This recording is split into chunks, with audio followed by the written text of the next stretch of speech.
Salut les mythos et bienvenue dans ce nouvel épisode du Mythologue, la chaîne YouTube consacrée aux mensonges d'un point de vue scientifique. Et aujourd'hui on va se pencher sur un sujet qui est aussi épineux que celui de l'humour dans les chroniques de Cyril Hanouna. Les hommes mentent plus que les femmes. Ou vice versa, je sais plus. En attendant, générique.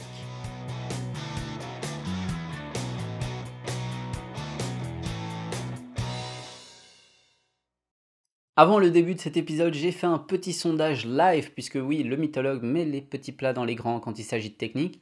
Nouveau générique, petit sondage live, on se met bien. Tout ça pour savoir si, selon vous, l'homme ment plus que la femme ou vice-versa. Eh bien, 7 personnes sur 10, et elles étaient 20 en tout, ont répondu que c'est la femme qui ment le plus. Eh bien, c'est ce qu'on va voir. Alors oui, l'homme et la femme se battent chaque année pour s'attribuer l'Oscar du meilleur menteur. Mais qu'en est-il réellement ? Cognitivement et socialement parlant, l'homme et la femme divergent. Et contrairement à ce que des proches disaient, divergent, c'est pas tant que ça.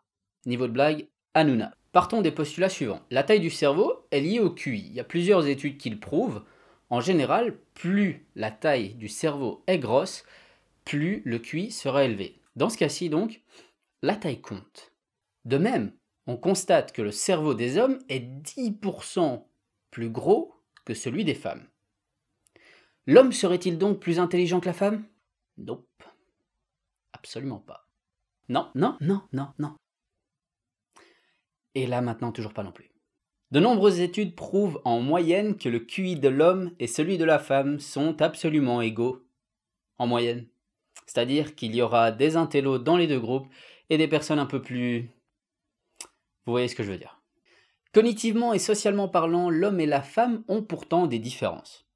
L'homme, par exemple, a plus de facilité à voir un objet en 3D dans l'espace, tandis que la femme a plus d'aptitude à l'empathie et à avoir une bonne orthographe. Cognitivement et socialement parlant, l'homme et la femme sont donc légèrement différents. On est donc en droit de se poser une question importante. L'homme et la femme divergent-ils quant au mensonge ? Et la réponse est non. Enfin, presque non.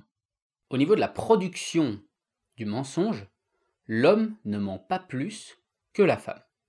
Et vice-versa d'ailleurs. On en revient à une étude qu'on a déjà mentionnée dans une vidéo précédente et dont les noms apparaissent en ce moment-ci. La liste est longue donc je vais éviter de les ressortir tous.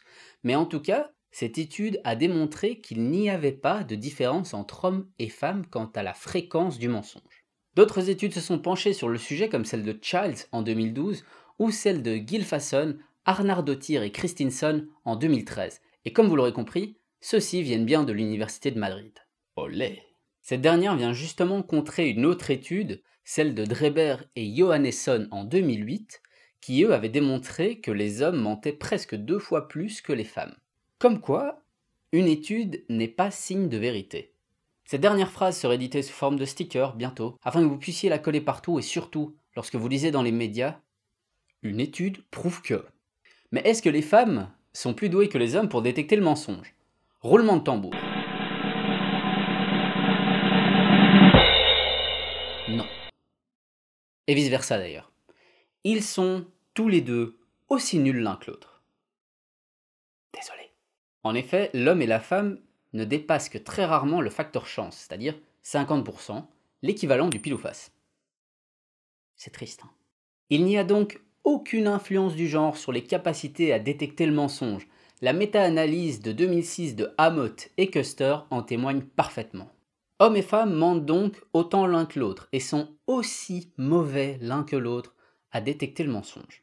Le mensonge serait-il la clé suprême de l'universalité entre tous les genres ? Oui et non. En effet, même si l'homme et la femme mentent autant l'un que l'autre, il semblerait qu'ils mentent de manière différente. L'homme va avoir tendance à produire des mensonges égoïstes, tandis que la femme va avoir une propension à énoncer des mensonges altruistes. Cette conclusion vient de nouveau de cette étude fameuse de De Paolo et de tous ses collègues qu'on a mentionnée. Cependant, il faut la prendre avec des pincettes. À ma connaissance, les résultats n'ont pas été reproduits. On ne peut pas vraiment prendre ça comme une vérité du coup. Au fait, la science, Petit bémol pour toi. Il n'y a à ma connaissance aucune étude se concentrant sur la production du mensonge chez les transgenres. Et pourtant, la majorité de tes articles titrent « Le genre et le mensonge ». Pas bien. Si cette minorité pose problème au niveau de la stigmatisation qu'elle peut engendrer dans la recherche, et c'est pas moi qui le dis, il ne faut pourtant pas se priver d'un accès à de nouvelles connaissances pour autant. En effet, qu'est-ce qui nous permet de savoir que les personnes transgenres vont produire des mensonges différents, ou encore, peut-être, être meilleures dans la détection du mensonge? On ne le saura qu'en le testant.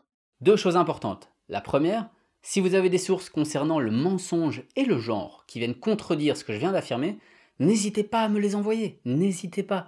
Je me ferai un plaisir de les lire et de publier un erratum en vous remerciant chaleureusement. Deuxième chose, ne vous fiez pas à ce que les journaux produisent. Ces 2 articles du Daily Mail, par exemple, disent exactement le contraire l'un de l'autre, alors qu'ils ont été publiés à moins d'1 an d'écart. C'est rassurant. On va probablement faire un épisode sur le mensonge dans les médias d'ailleurs. Il y en a qui vont prendre cher. Et voilà, c'est tout pour cet épisode du Mythologue. J'espère qu'il vous aura plu. Si c'est le cas, n'hésitez pas à le partager avec vos amis, même avec vos ennemis d'ailleurs. N'hésitez pas à utiliser Facebook, Twitter, WhatsApp, Google+, Minitel, tout ce que vous voudrez, tant que ça circule. En attendant, on se revoit dans 2 semaines. Laissez un petit pouce vers le haut, toujours idéalement, et prenez garde au Pinocchio qui est en vous. Ciao! C'est qu'en général, les personnes qui donnaient de l'argent à autrui partageaient la somme de manière égale. La deuxième, c'est que lorsque le partage n'était pas fait équitablement, chacun rentrait chez lui bredouille face au refus d'autrui.